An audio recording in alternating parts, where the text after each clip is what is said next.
देश र प्रवासमा समेत रहनुभएका आदरणीय दाजुभाइ तथा दिदीबहिनीहरू, सर्वप्रथम यहाँहरू सबैमा हार्दिक अभिवादन प्रकट गर्न चाहन्छु। मुलुक अहिले 2062-63 सालको जनक्रान्तिपछि आरम्भ भएको जटिल संक्रमण कालबाट गुज्रिरहेको छ।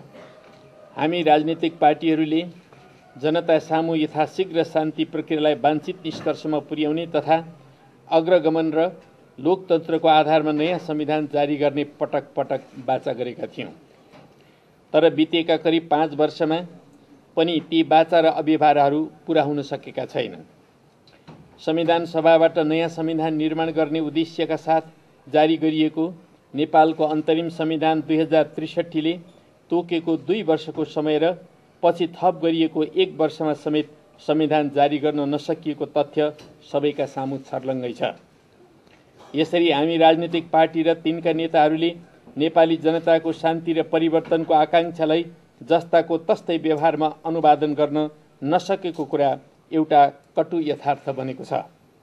संक्रमणको यो तीव्र र उथलपुथलपूर्ण अवस्थामा जनताको अपेक्षा र समयको माग अनुरूप परिणाम दिन नसकेको कुरालाई हामीले स्वीकार गर्नैपर्छ। अत सबै जिम्मेवार राजनीतिक पार्टीहरूका तर्फबाट प्रधानमन्त्रीको हैसियतमा म सम्पूर्ण नेपाली नागरिक समक्ष आत्मालोचना गर्दै क्षमा याचना चाहन्छु। संविधान सभाको म्याद थपिन्छ कि थपिन्न भन्ने आशंकाका बीच 68 साल जेठ 14 गते राजनीतिक पार्टीहरूको सहमतिमा व्यवस्थापिका संसदको बैठकद्वारा संविधान सभाको म्याद 3 महिना थपिएको छ। संविधान सभा हाम्रो निर्वाचित र लोकतान्त्रिक सर्वोच्च संस्था हो।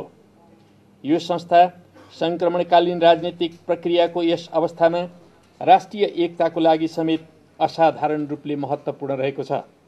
नेपाली समाजमा अहिले चलिरहेका ऐतिहासिक बहस, विवाद र अन्तर्विरोधहरूलाई विधि र प्रक्रियाको एउटा समावेशी दायराभित्र ल्याएर यस संस्थाले नेपाली जनताको एकताबद्ध, लोकतान्त्रिक र अग्रगामी भविष्य छ भन्ने आशा र संकल्पलाई सुरक्षित पनि राखेको छ। विभिन्न वर्ग, क्षेत्र, जाति, जनजाति, धर्म, लिङ्ग र पेशा व्यवसायका अलग अलग ठाउँमा रहेका सबै नेपालीका अनगिन्ती मुद्दा, अपेक्षा र संकल्पहरूलाई समेटेर यसले हामी नेपालीलाई एकै ठाउँ राखेको छ। यस संस्थाले पूरा गर्नुपर्ने भूमिकाको विकल्पमा अर्को कुनै निकाय वा संस्था अहिले नभएको हुँदा जुनसुकै मूल्यमा यसलाई बचाउनुपर्छ भन्ने कुरामा हामी कसैमा विवाद छैन। संविधान सभाबाट नयाँ संविधान जारी गरेर क्रान्तिका उपलब्धिहरूलाई संस्थागत गर्नु वा मुलुकलाई फेरि अर्को बहुआयामिक द्वन्द्वमा फस्न दिनु, यी दुई मात्रै हाम्रा सामु विकल्प रहेका छन्। यस्तो अवस्थामा हामीले शान्ति, संविधान र अग्रगमनको बाटोलाई रोजेका छौं र त्यसैका लागि म्याद थप गरी संविधान सभाको रक्षा पनि गरेका छौं। वास्तवमा यिनै ऐतिहासिक महत्त्वका काम पूरा गर्न नै भर्खरै 5 बुँदे सहमति भएको छ, जसले 3 महिनाभित्र शान्ति प्रक्रियाका मूलभूत कामहरू सम्पन्न गर्ने र संविधान सभाबाट नयाँ संविधानको पहिलो मसौदा तयार गर्ने लगायतका महत्त्वपूर्ण राष्ट्रिय लक्ष्यलाई आत्मसात गरेको छ। मुलुकलाई यो सहमतिमा पुर्याउन योगदान गर्ने सबै राजनीतिक पार्टीहरू र संविधान सभा व्यवस्थापिका संसदका सदस्यहरूलाई सरकारका तर्फबाट म हार्दिक धन्यवाद ज्ञापन गर्न चाहन्छु।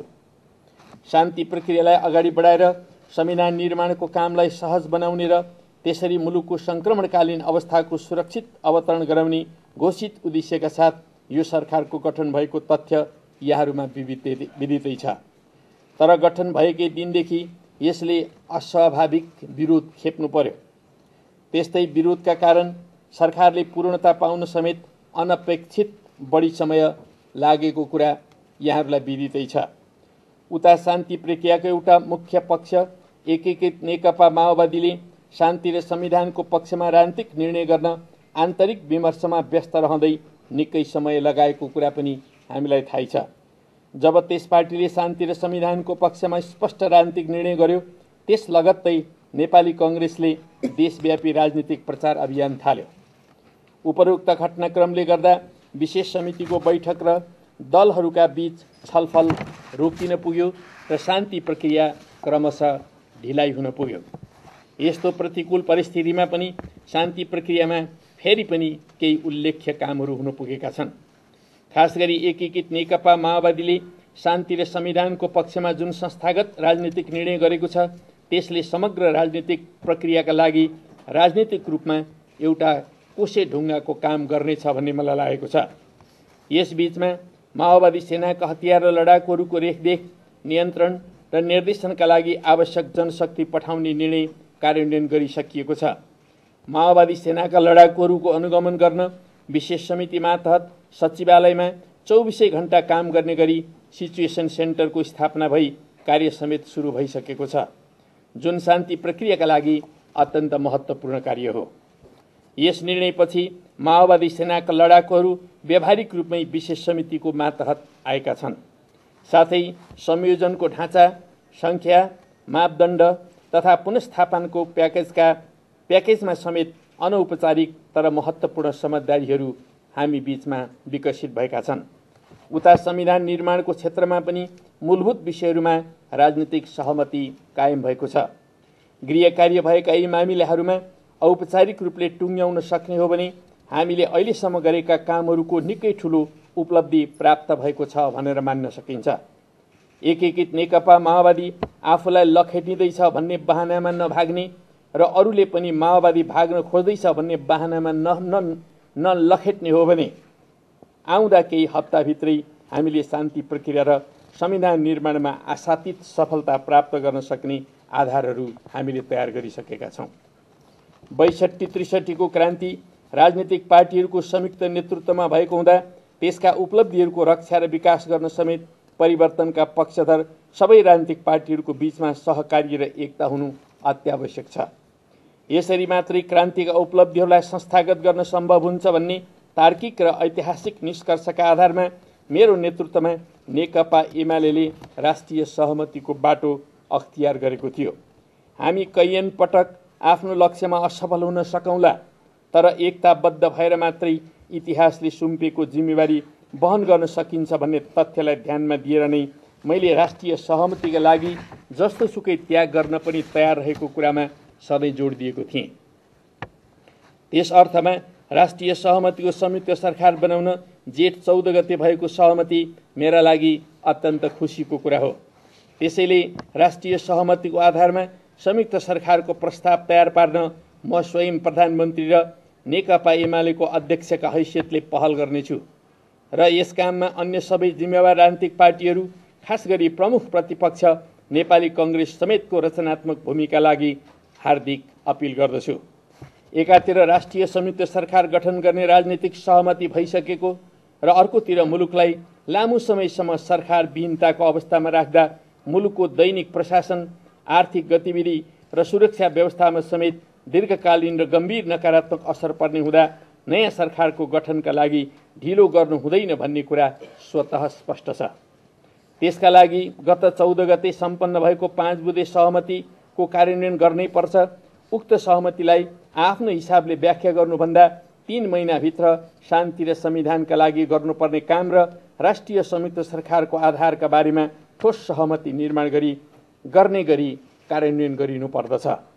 खास गरी विगतमा 7 महिनासम्म मुलुक सरकार विहीनताको अवस्थामा रहनु परेको पीडादायी अवस्थाको पुनःसंस्मरण गरी त्यसप्रति उचित ध्यान पुर्याएर मात्रै हामीले यस सम्बन्धमा बुद्धिमत्तापूर्वक कदम चाल्न सक्नुपर्दछ।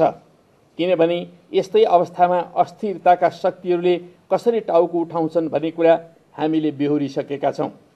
हामी राजनीतिक पार्टीहरूको खिचातानीका कारण मुलुकले मूल्य चुकाउन पर्नु दुर्भाग्यपूर्ण हुनेछ भन्ने तथ्यप्रति संवेदनशील हुन र रचनात्मक भूमिका निर्वाह गर्नका लागि सबैसँग अपिल गर्दै सरकारको नेतृत्व हस्तान्तरणका लागि आफू सधैँ तयार रहेको कुरा म पुनः स्पष्ट पार्न चाहन्छु।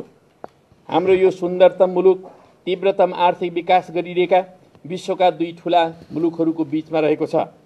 परम्परागत राजतन्त्रात्मक व्यवस्थालाई अन्त्य गरेर स्थापित भएको गणतन्त्रले राम्ररी खुट्टा टेक्न पाएको छैन भन्ने हामी सबैलाई अवगत भएकै कुरा हो। राजनीतिक स्थायित्वको अभावमा मुलुकले अविकासको दुष्चक्र बेहोर्दै आएको छ। नयाँ राजनीतिक व्यवस्थाको जग समेत बसिन सकेको यस अवस्थामा हामीमाथि अन्तर्राष्ट्रिय र क्षेत्रीय राजनीतिका अनेकन दबावहरू पर्नु स्वाभाविक छ।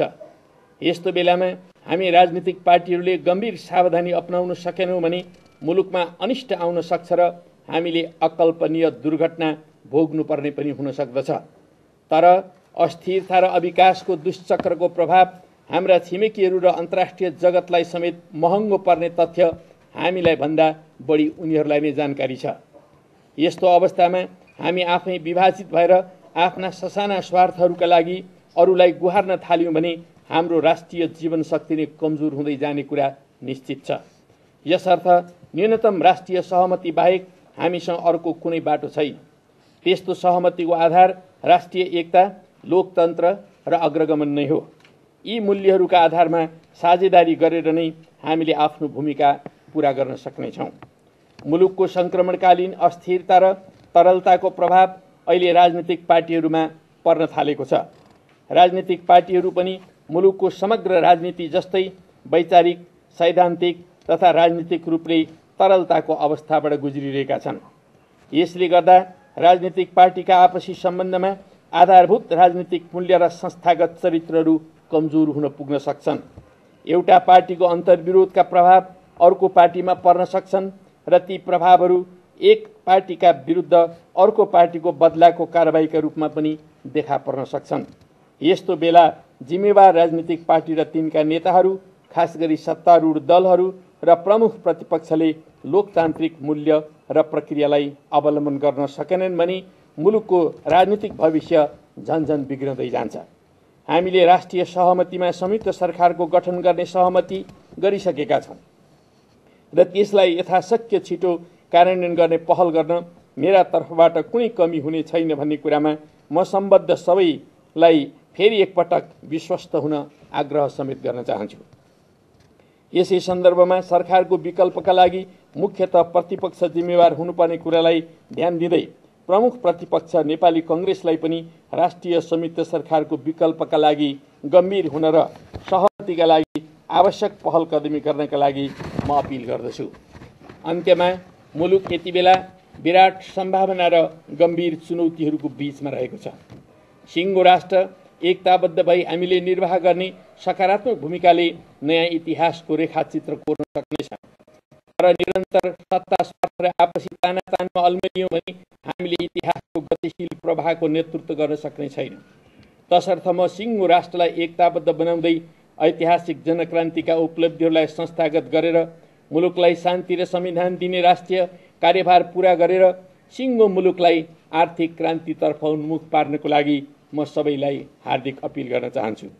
राजनीतिक वातावरणमा देखिने समस्या र उतार चढावबाट प्रभावित नभई सरकारका सबै काम प्रभावकारी र सुचारू रूपमा सञ्चालन गर्न म निजामती, नेपाली सेना र प्रहरी सेवाका सबै राष्ट्र सेवकहरूलाई सरकारका तर्फबाट निर्देशित गर्दछु।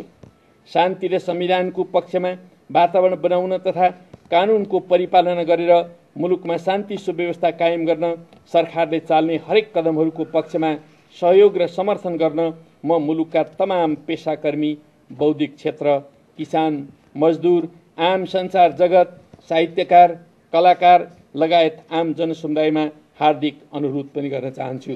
धन्यवाद।